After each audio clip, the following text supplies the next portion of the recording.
Porque el flamenco nace como una expresión folclórica de un pueblo entre comillas. Digo entre comillas porque el flamenco es un arte multicultural, donde intervinieron varias culturas y eso da paso en su ADN formativo de cante, de baile, de expresión artística, a que otros matices musicales y artísticos también entren ahora en este flamenco que ya está un poco más, digamos, consolidado, y entonces da paso a músicos como Rosalía, por ejemplo, en donde ella hace una mezcla muy interesante. Y bueno, vamos a tener siempre la jiba de quien diga que eso no es flamenco y otros que digan que es flamenco, y en su momento el cantador Camarón de la Isla también, que rompió paradigmas, y en su momento decían que no era flamenco, y hoy en día vamos a relacionar la literatura con la música y el baile.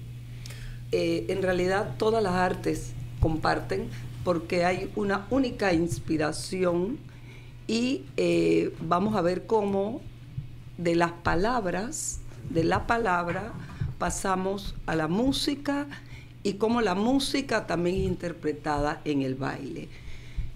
Por la conexión que tiene nuestra cultura, hablando de la cultura o la literatura oral, aquella literatura heredada de España, porque se habla mucho de las influencias que en Panamá tenemos en relación a nuestra cultura en general, a las letras, a la música, al folclore en general, con España, además de todos los otros elementos que heredamos de África, porque somos Caribe, ¿no? Claro. Y nuestros originarios, ¿no? Así es que ahí hay una mezcla bien interesante que como que no acabamos de entender del todo, porque ir a las raíces de lo folclórico, hacer esa investigación es complicado, ¿no? Hay una zona ahí ambigua que no se sabe de dónde vienen las cosas exactamente, pero estamos seguros que tenemos mucha herencia española. Justo esta mañana me decía el doctor Carlos Guevara Mann, que anda por Londres, que me está hablando de los historiadores panameños que han estado por los archivos de las Indias, haciendo investigaciones. De hecho, él está haciendo una investigación en Londres. Sí. Y este tipo de cosas son complicadas, ¿no? De escarbar. Muy complicado escarbar. Porque la información está ahí, pero está poco... No fuimos en el tiempo, como que lo dejamos escapar, claro, que esa información se ha perdido, y se nos ha ido perdiendo. Claro. Muchos han muerto. Es decir, nos quedan vestigios. Y para colmo, en Panamá, la poca información que tenemos la tenemos de manera cimarrona, muy, muy cruda. Entrar a los archivos nacionales, a pesar de que allá adentro están haciendo un gran trabajo, es complicado porque sí, no tiene presupuesto. Veces, bueno, tú ves al doctor Guevara Mann, que está en los archivos de Londres, y cuando se van también a los archivos de Indias, donde hay mucha más información de la que nosotros tenemos. Para buscar información de Panamá y sus orígenes hay que ir a los archivos de Indias o, curiosamente, al Congreso de los Estados Unidos, claro, a la Biblioteca del Congreso. Afortunadamente, entonces tú te imaginas que afortunadamente hemos tenido investigadores como los esposos Zárate, Manuel y Dora de Zárate, que han logrado, gracias a ellos tenemos mucho conocimiento, en este caso de la literatura y la música. Por ejemplo, para nosotros en la literatura infantil, Dora Pérez de Zárate es un ícono, porque ella escarbó y logró encontrar vestigios de la herencia española, de la herencia africana e indígena, en muchos de los juegos infantiles, de los poemas infantiles, de las nanas, que también en parte vienen de España. Así es que eso es importante. Bueno, para no hablar de Reina Torres de Araúz, que también hizo una gran investigación, sobre todo en el área de los indígenas. Tenemos desde el principio del siglo investigadores, antropólogos, ingleses, franceses, que llegaron a las comarcas y lograron dejarnos información que todavía estamos elaborando, ¿no? Pero bueno, de hecho, hay algo real, que España, desde la conquista, dejó un legado cultural importante en todo sentido. Pero aún, y aquí tenemos a dos especialistas que nos acompañan, amigos de Radio Ancón, a Fabián y Paola, que van a presentarnos lo que ellos conocen del baile, la especialidad de ellos es el baile y la música. Entonces lo que queremos saber aquí en el programa es, ellos van a tener una presentación, pero a la vez ellos conocen lo que yo discutía mucho con la doctora Dora Pérez de Zárate en vida, que ella rechazaba todo intento de modernizar, de incluir elementos modernos en el folclore. Y yo le decía, pero bueno, sí, hay que modernizar para que las nuevas generaciones puedan disfrutar del folclore, que el folclore puro, por lo general, es bien monótono, ¿no?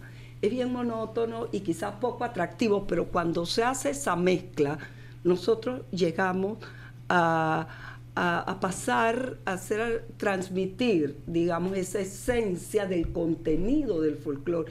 Y yo creo que eso ha pasado con el flamenco, porque la especialidad de ustedes es el flamenco.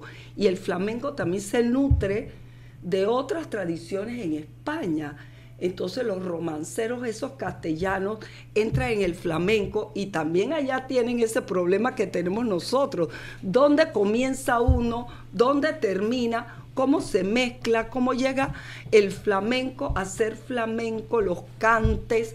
Y bueno, y de eso conocen ustedes muchísimo más que yo. Así que vamos a darle el micrófono a Fabián y Paola, nuestros artistas flamencos en Panamá. Bienvenidos. Ay, muchísimas gracias por estar acá, por la invitación. Qué gusto estar acá con Irene, que Irene se está formando y sigue formándose y sigue cultivándose en el arte flamenco. Una historiadora bellísima, hemos tenido la oportunidad de escucharla en conferencias, así que para nosotros es un honor, y un honor también además hablar de algo que a nosotros nos apasiona, que es el flamenco. Claro que sí, siempre hay esa disyuntiva con la tradición y la vanguardia, y siempre están allí en ese punto neurálgico, pero hay que entender que el arte se adapta a los tiempos.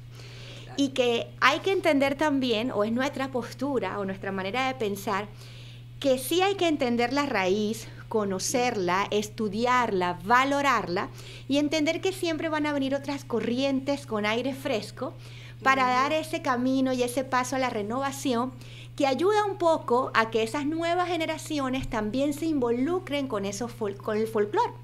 Entonces eso pasa en todas las manifestaciones folclóricas y el flamenco no escapa de ello, porque el flamenco nace como una expresión folclórica de un pueblo entre comillas, y digo entre comillas porque el flamenco es un arte multicultural, donde intervinieron varias culturas y eso da paso en su ADN formativo de cante, de baile, de expresión artística, a que otros matices musicales y artísticos también entren ahora en este flamenco que ya está un poco más, digamos, consolidado, y entonces da paso a músicos como Rosalía, por ejemplo, en donde ella hace una mezcla muy interesante, y bueno, vamos a tener siempre la disyuntiva de quien diga que eso no es flamenco y otros que digan que es flamenco, y en su momento el cantador Camarón de la Isla también rompió paradigmas y en su momento decían que no era flamenco y hoy en día es un referente del flamenco.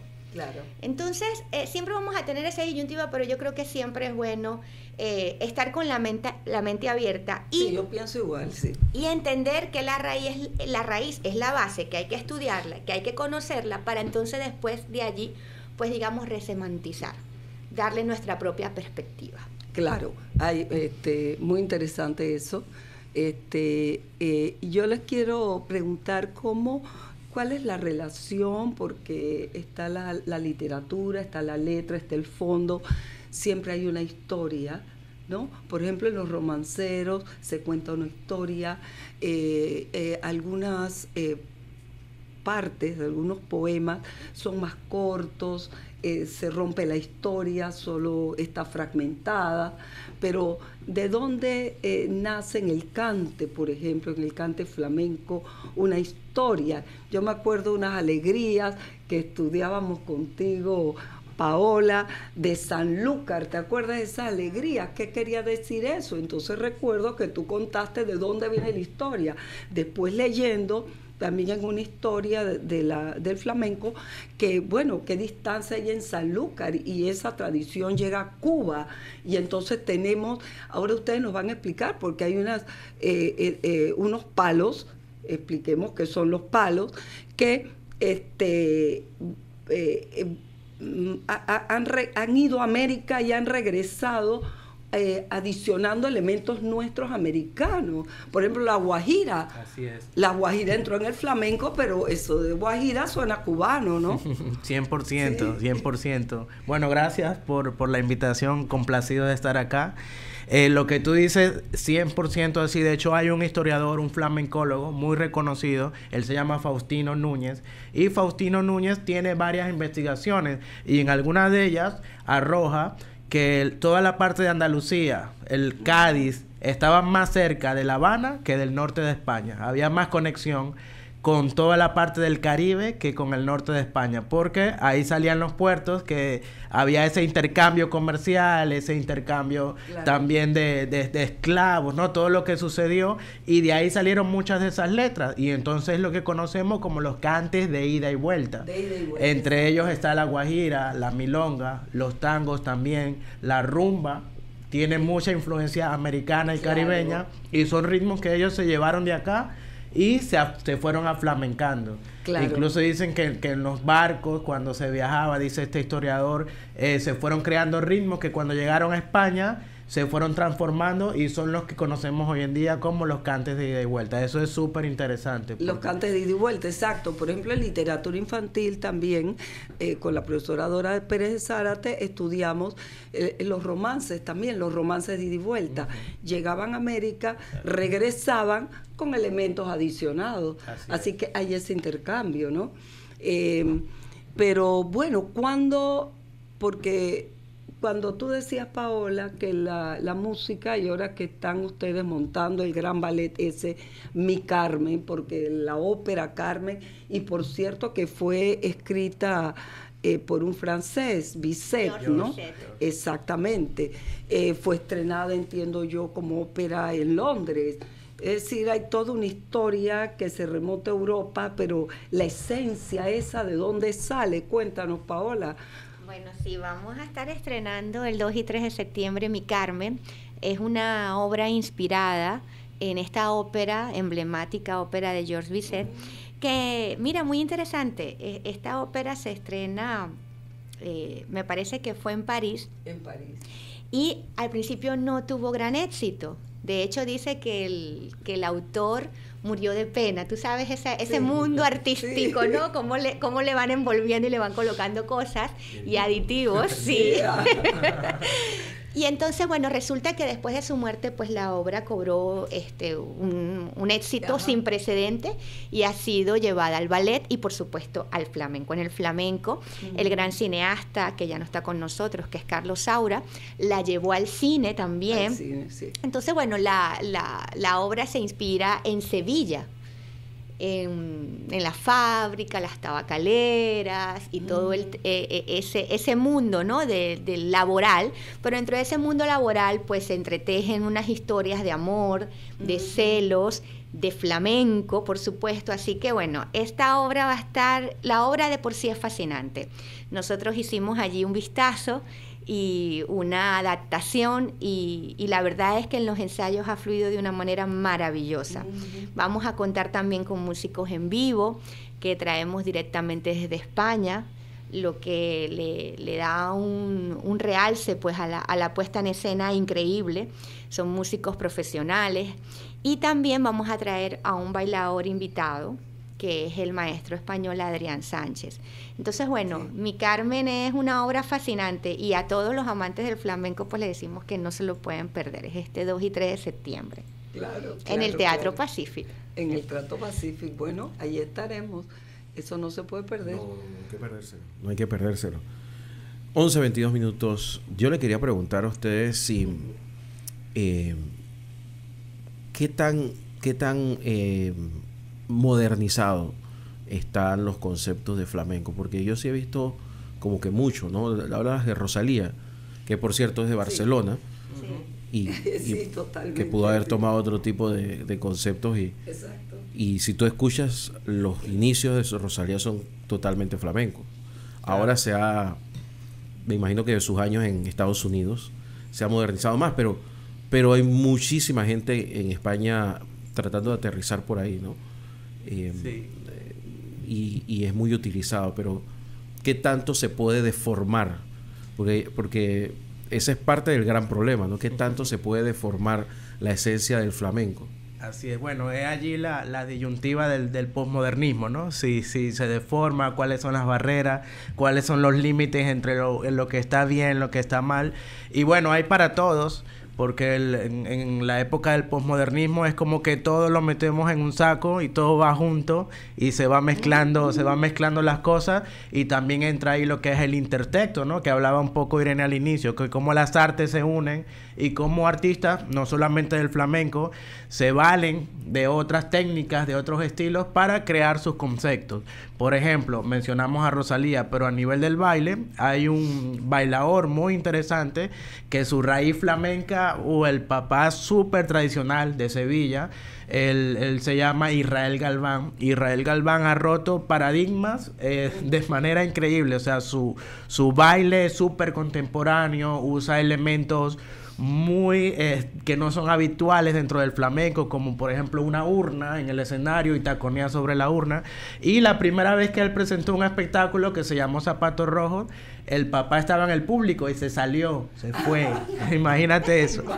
Entonces, conflicto de generación. Exacto. Entonces él ha roto paradigmas, y así como Israel Galván hay otros. Oye, ¿qué me dices de... ¿No era Antonio el que usaba bata de cola? Hay varios. Ajá. Bueno, exacto. Entonces eso es romper paradigmas. Hay mucho, así exacto. Así como Israel Galván, está muchos que ahora usan bata de cola, que antes era solamente de mujer, ¿no? Pero bueno, hay que respetar todos los estilos y tendencias, y no se podría decir que está mal o bien. Exacto. Porque estamos en una época que yo creo que el artista busca su propia forma de ver el arte, y es como algo tan subjetivo que a uno le puede gustar pero a otro no. Por supuesto. ¿Y cuál es la valoración del arte? Exacto. En el arte hay libertad, interpretación del artista. Así que sí, pero bueno, cuando se trata del folclore, los investigadores estudian el folclore puro, ¿no? Y de allí en adelante los artistas se inspiran. Así es. Y producen obras distintas, ¿no? Lo mismo pasa en pintura. Imagínate los clásicos, después viene el movimiento modernista, y entonces los clásicos consideran que es una locura. Y bueno, lo interesante de eso que acabas de decir es que lo más importante es conocer la raíz, ¿no? Porque no podemos crear algo desde una raíz que no conocemos. Primero hay que conocer la base, hay que conocer, que eso a veces es lo que se critica mucho, que claro, bueno, que no es, por ejemplo, fusión, sino confusión. Entonces, ahí vienen esos términos. Es importante tener una investigación, claro, todo un bagaje que te soporte, ¿no? Lo que tú estás haciendo, claro, y por qué. Ahora, yo iba a preguntar, lo que pasa es que muchas de las tradiciones europeas, dependiendo de dónde se hable, son tristes, dentro del tema musical, ¿no? Los suecos normalmente tienen su cosa toda triste ahí. Nada más que hay que ver los grupos modernos de música sueca, de música actual. Ahí tienen una cosa medio tristona, medio dentro de la música actual. Que además hay que ver ABBA y esa gente que casi todas las canciones son de despecho, de alguna cosa así similar. Incluso las más alegres son increíblemente tristes, como Dancing Queen, que en realidad tiene una historia complicada, pero no es el tema de hoy. Pero a lo que iba era de que, por ejemplo, cómo ha logrado el flamenco convivir en la misma península con el fado portugués, que el fado es tan triste y el elemento sevillano del flamenco es tan alegre. Bueno, en el flamenco también hay bastante tristeza, esa soleada y que ay. Es decir, es un lamento. Y de ahí yo siento que nuestros lamentos campesinos tienen muchísima influencia. Ustedes han escuchado. Pero es puntual al final. No es general. El fado es completamente triste donde lo vean. Y hay muchos elementos similares, ¿no? ¿O me equivoco? Esa es la riqueza del flamenco, tiene esa parte honda, como le llamamos cante hondo, es el término que se usa en el flamenco, y está dentro de ese cante hondo los estilos flamencos como la soleá, que te conecta con la soledad, la seguirilla, que te conecta con la tristeza, con la pérdida, pero también hay otro abanico, otro crisol hermosísimo también del flamenco, que te conecta con esa parte más alegre o más sensual, que de pronto es la parte que más tiene conexión con América, por ejemplo, como las guajiras, como las colombianas, que aunque las colombianas no está categorizado como un cante de ida y vuelta, sí se inspiró en los cantes americanos. Tenemos la rumba, que es muy alegre, es arrolladora. También tenemos ese otro componente que es el folclore en el caso de los verdiales, de las sevillanas, ¿ok? Que es una expresión folclórica. Cuando están en las ferias andaluzas, la gente baila por sevillana, y eso se ha incorporado al flamenco. Entonces el flamenco tiene ese amplio espectro, por decirlo de esta manera, exacto, que te ayuda a conectarte fácilmente, porque no todo el tiempo estamos alegres. Hay un grito existencial, nacemos llorando. Entonces ese grito existencial, ese lamento, en algún momento podemos encontrar conexión con el flamenco. Como hay otros momentos donde estamos rebosando de alegría, y entonces, bueno, nos conectamos con otros estilos del flamenco como las alegrías, los tangos. Y hay otros momentos, pues, dentro del flamenco que nos conectamos mucho más con nuestra sensualidad, la delicadeza. Es allí cuando nos conectamos con estilos flamencos como las guajiras. Entonces, esa es la belleza del flamenco y lo que le ha permitido calar en tantos corazones a nivel mundial. Nace en Andalucía, pero ha traspasado la frontera, porque se conecta con esa esencia humana, en donde nos podemos conectar con el lamento, con la alegría, con la sensualidad. Todos esos matices los contiene el flamenco. Por eso es que hay tantas escuelas en Japón que uno dice, bueno, ¿qué tiene que ver Asia con el flamenco? Y resulta que en Asia hay más academias de flamenco que en la misma España. ¿En serio? ¿Sabes? Porque conectas con el alma, conectas con el sentimiento. Y esa es la verdadera belleza y riqueza del flamenco. Todos los días se aprende algo nuevo.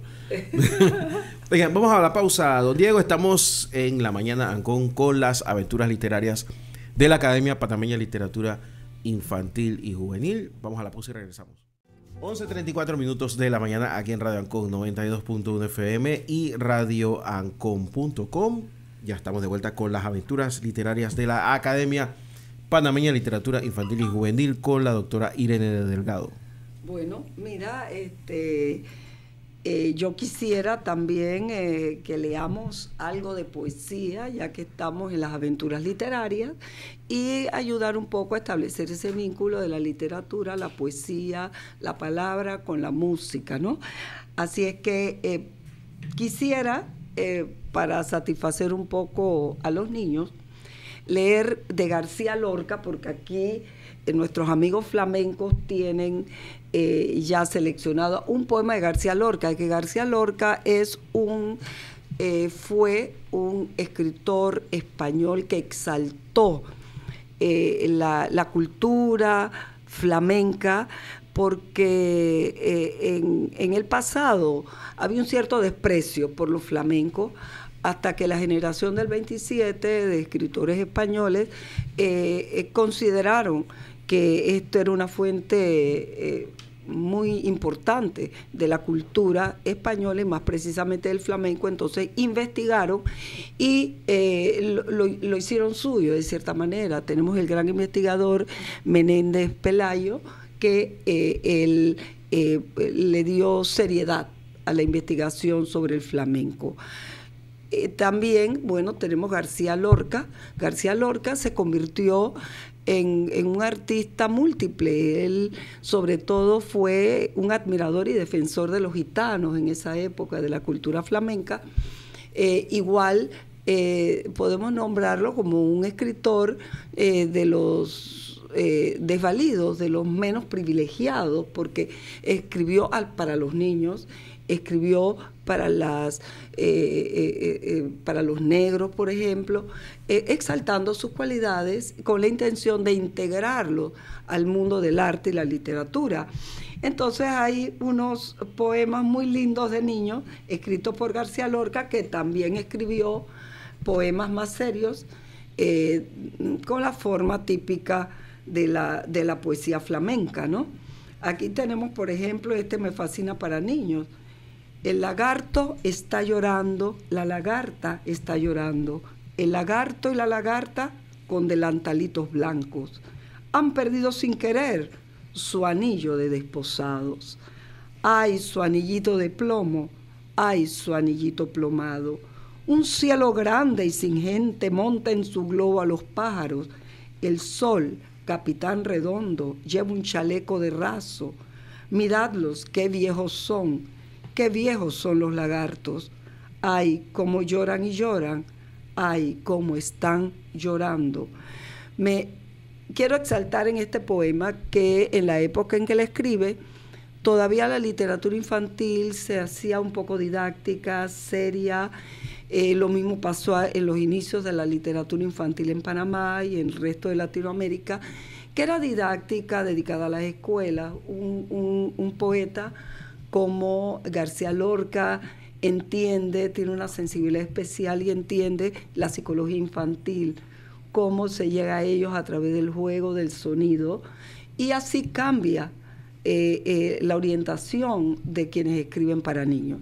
En Panamá también quisiera mencionar, haciendo un parangón, a Carlos Francisco Chanmarín, un escritor netamente panameño y que años después también cambia el rumbo junto a otros poetas de lo que es la literatura para niños. Escribe décimas muy lindas, porque ahora hablaremos un poco de la décima. La décima es una herencia española llegada a Panamá y queda en otros países de Latinoamérica. Creo que Venezuela también tiene sus décimas, Cuba, Santo Domingo, ¿no? Y se cultiva la décima, pero en Panamá, yo no sé, quizás se cultiva de una manera más fuerte, ha permanecido, creo.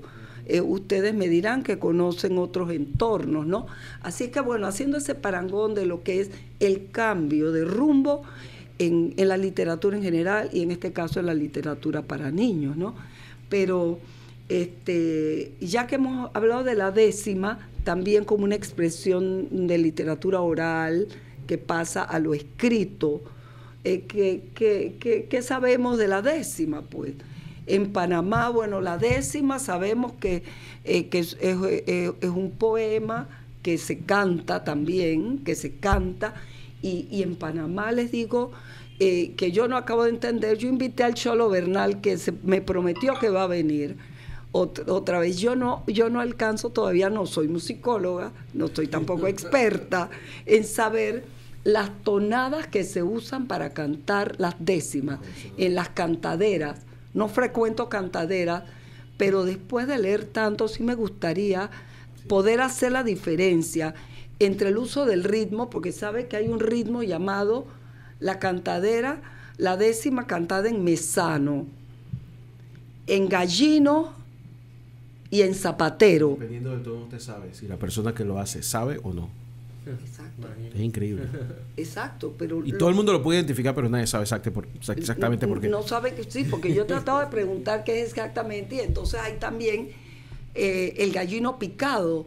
Si tú lo escuchas, bueno, el gallino picado es como más ligerito, ¿no?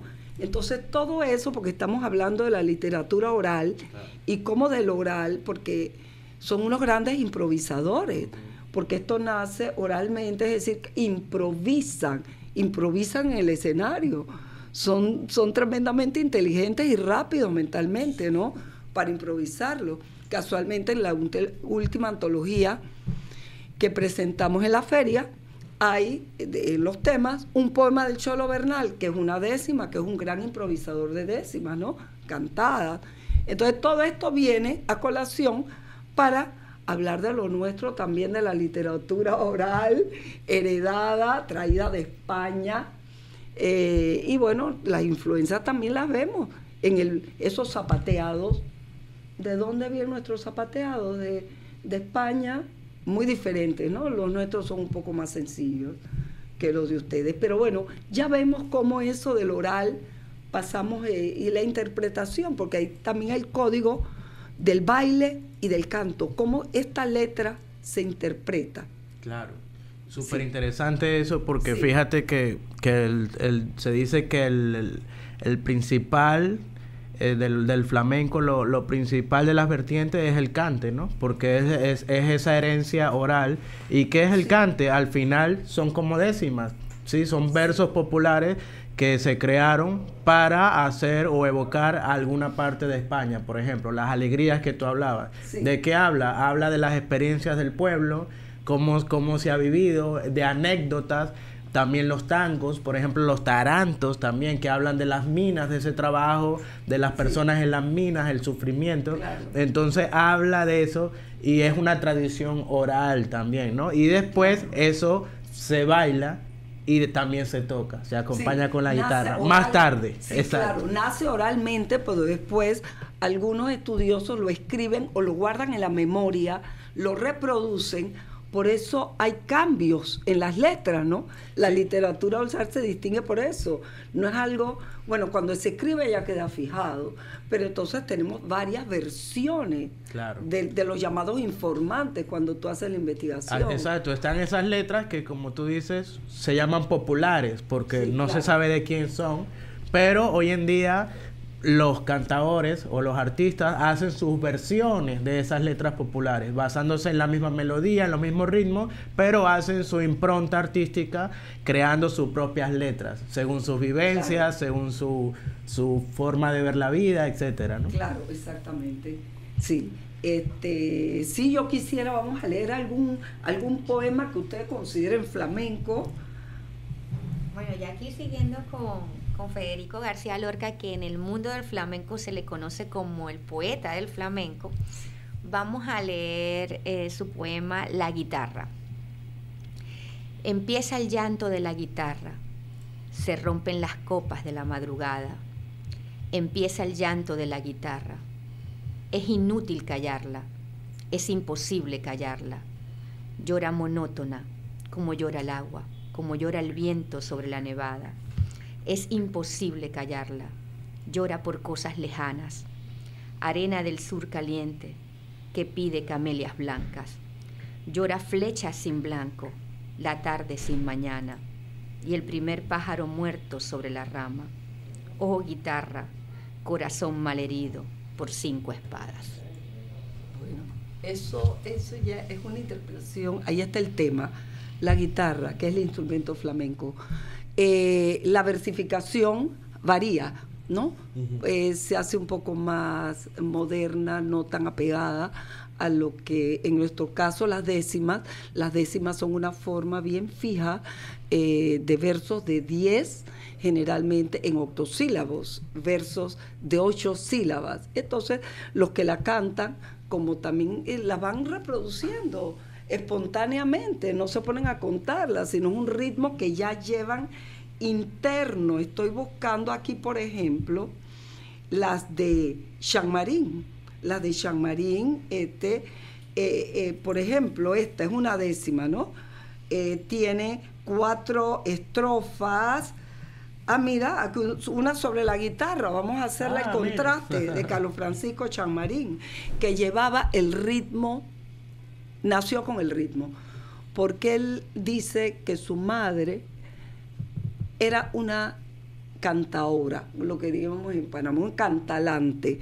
Y entonces yo me imagino que cuando la señora estaba encinta, cantaba, y yo creo que ese muchacho adquirió el ritmo desde el vientre de la madre. Sí, sí. Y después fue un escritor que produjo tantas décimas, es decir, la producía automáticamente. Mira esta de la guitarra, ¿no? Mi guitarra está templada, jamás dejo de cantar. Yo tengo verso para dar y no caigo en la jugada. No canto rima prestada, yo presto la inspiración. Yo soy en esta cuestión también el arte y la parte, y canto con mi estandarte con cualquiera entonación. Es decir, octosílabos siempre, esa es lo que llamamos Tiene una construcción décima sencilla. cerrada, creo que le llaman, sí. Es una construcción complicadísima. Sí, es una cosa, pero a ellos les sale de manera Muy automática. natural, exacto. Entonces, por supuesto, además, en este caso, está la formación académica que la tiene, entonces ya hay un Claro. vocabulario. En nuestras décimas se usa mucho el sarcasmo, ¿no? La crítica. Fundamentalmente. Sí, exactamente. Y se usa, bueno, en el caso de él también como una expresión política, aquella décima tan conocida por todos los panameños, quiero sembrar un maíz en la zona del canal, ¿no? Que es casi un símbolo, ¿no? De nuestro reclamo de soberanía, etcétera. Así que hay ya varios componentes, ¿no? En eso. Así que, oye, vamos a leer otro poema aquí de flamenco. Pues la gente está acostumbrada a ver el baile, Claro. pero no saben que hay una literatura importante. Una al respecto. literatura detrás Y de hecho, de esto. la han traído aquí en Sí, literatura. este es un libro de poesía flamenca. 100% poesía flamenca. Mira, vamos a leer este de Manuel Machado, que se llama La Copla. Hasta que el pueblo las canta, las coplas, coplas no son. Y cuando las canta el pueblo, ya nadie sabe el autor. Tal es la gloria, Guillén, de los que escriben cantares. Oír decir a la gente que no los ha escrito nadie. Procura tú que tus coplas vayan al pueblo a parar, aunque dejen de ser tuyas para ser de los demás. Que, al fundir el corazón en el alma popular, lo que se pierde de nombre se gana de eternidad. Manuel Machado. Bueno, exacto. Mira, qué belleza, ¿no? En cuanto a los instrumentos, ahí había recibido también de Luchan Marín un párrafo que él escribió sobre la guitarra socavón, ¿no? El socavón, y esto es un término panameño, cómo se talla de una forma muy rudimentaria sobre un pedazo de madera, ¿no? Entonces es el socavón, ese instrumento. Y bueno, y de ahí el ritmo y la tonada con ese instrumento. En flamenco lo que prima es la guitarra. Sí. La guitarra. Correcto. Exacto. Acá también se usa la guitarra. Modernamente ya se cambió, se usa muchísimo, pero ya es un instrumento que vino después, que es el acordeón, ¿no? El acordeón para las tonadas de la música típica, pero en las cantaderas se usa la guitarra. Y en cuanto a la música típica, ya casi se ha perdido, se usaba mucho el violín. Todavía yo escuché personas ya de edad tocar nuestra música típica con violín, pero ya veo que no se hace, ¿no? Acá en el flamenco es la percusión y la guitarra. Sí. Sí. Principalmente la guitarra. Sí. Y cuando uno dice toque, se entiende que es la guitarra. Pero lo que hemos venido hablando a lo largo del programa, ¿no? Que se han, en esta época del posmodernismo, se han unido instrumentos y también está el violín. La caja, más tarde que la guitarra, de hecho hay una anécdota de la caja que no es flamenca, es peruana, ¿no? Y en una gira que hizo Paco de Lucía, su percusionista en ese momento, Rubén Dantas, oriundo de Brasil, vio la caja en Perú. Ellos estaban en Perú en una gira y vio la caja, y entonces Paco de Lucía le dio el permiso para incluir la caja en ese concierto, la caja peruana, en ese concierto en Perú. Esto fue como en los 90, 92, si no me equivoco. La llevaron a España y de ahí ellos Se quedó la se caja. quedó éxito otra total. influencia de ida y vuelta, ¿no? Exacto, Totalmente. más tardía, pero Sí. más moderna, ¿no? Totalmente. Y entonces ya uno dice el cajón flamenco, pero el origen es peruano, fíjate. Mira tú. Y entonces también está el violín, se ha incorporado también incluso guitarra eléctrica, pero la guitarra flamenca no puede faltar, que es lo que nosotros le decimos el toque, ¿no? El toque, Sí. cante y baile. Sí. Cuando uno dice toque, piensa en la guitarra.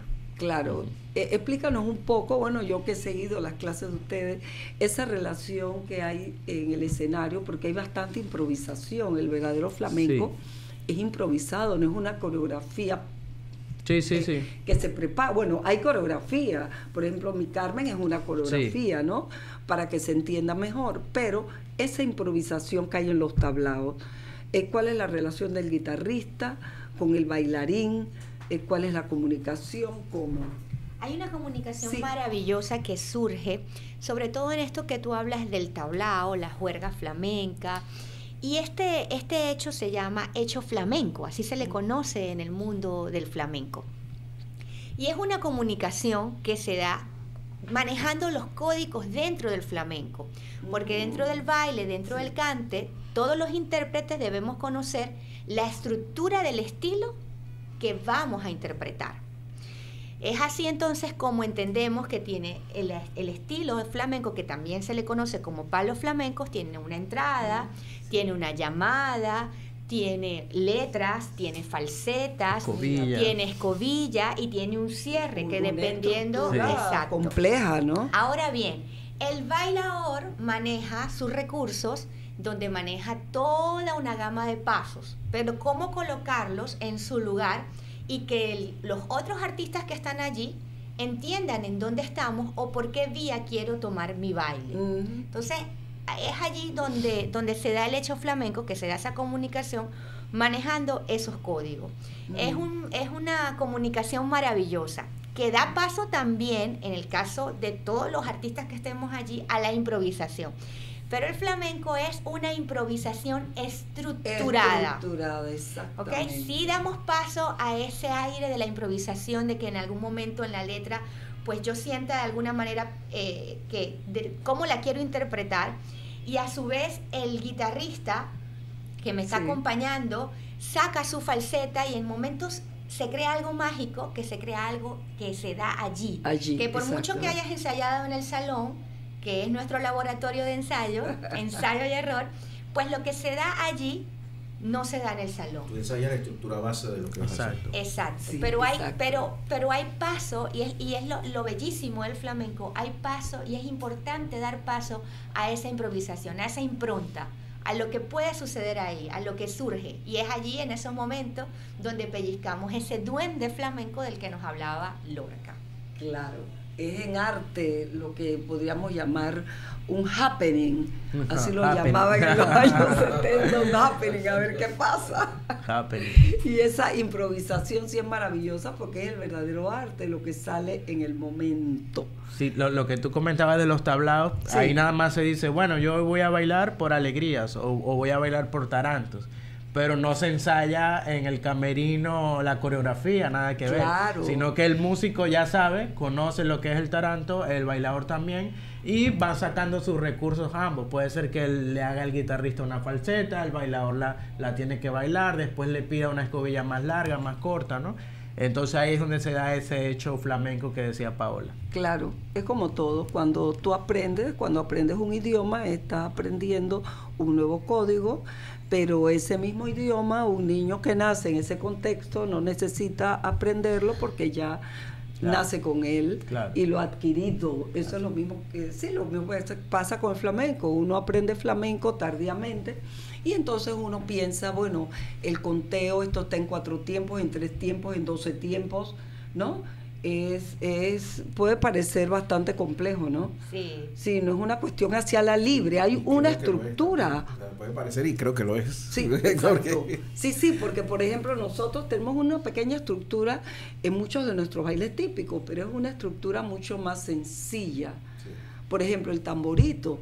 Tú tienes una rueda de personas esperando las jóvenes que venga el mozo y llegue a ellas, invite a una a bailar, entonces están los 3 golpes y viene el zapateo. Es decir, esa estructura, hay una estructura, es simplificada con relación al flamenco, que es más compleja, pero hay una estructura. Claro. Es decir, lo que vino de allá, quizás nosotros le dimos nuestro aire caribeño, más relajado, no, menos tenso, y la tomamos un poquito más suave. Por ejemplo, el zapateo nuestro es un zapateo, sí, pero nada que ver con el zapateo del flamenco, que es súper complejo. Viendo en nuestro folclore, por ejemplo, hablamos de estaba leyendo ahora que ustedes decían seguirilla. Seguirilla. En realidad en español era seguidilla. Sí, seguidilla. Cambió en flamenco a seguirilla. Sí. En Panamá llegó la seguidilla, pero la seguidilla nuestra no tiene que ver con la música. Fíjate cómo se van adaptando y copiando los términos, aplicándolo, algo relacionado, pero no exactamente lo mismo. La seguidilla es un paso del baile, en que uno va avanzando lateralmente. Mira. Es decir, es increíble el folclore. Por ejemplo, vamos haciendo un parangón aquí, por ejemplo, cómo van las influencias dándose. Ustedes conocen los congos, Sí, claro. el baile venido de África, que tenemos nuestras poblaciones afro, Claro. que en algunos lugares se ha desarrollado, entre esos en Chepo. Pero cuando vemos los congos chepanos, yo que conozco un poco de la región y de la cultura chepana, vemos que esos congos no bailan como los congos de Colón. De Y mira lo Portobelo, cercano wow. que estamos. De Colón Sí, a Chepo hay un paso. ¿Y el vestuario? Sí, es igual. Claro, el vestuario es igual, Ajá. pero mira, es igual, pero en el baile, y eso lo han visto investigadores, ya hay una influencia indígena en los movimientos. El baile colonense es más sensual, con los pies pegados a tierra, entonces el movimiento es sobre todo de cadera. Acá en los congos de Chepo es saltado Sí, al claro, estilo de de los africano. indígenas. De los indígenas, ahí está esa mezcla entre el afro y el indígena. Es una característica que solo hay en nuestra región, en Chepo. Exacto. Entonces tú ves, bueno, lo mismo sucede con todo folclore. Es increíble, ¿no? Las mezclas y las cosas, pero En un lugar tan pequeño. en un lugar tan pequeño, ahora imagínate tú, en España y todo, bueno. No, que debe ser enorme. Oiga, nos vamos. Así que les agradezco mucho a todos que hayan estado. Ha sido muy interesante.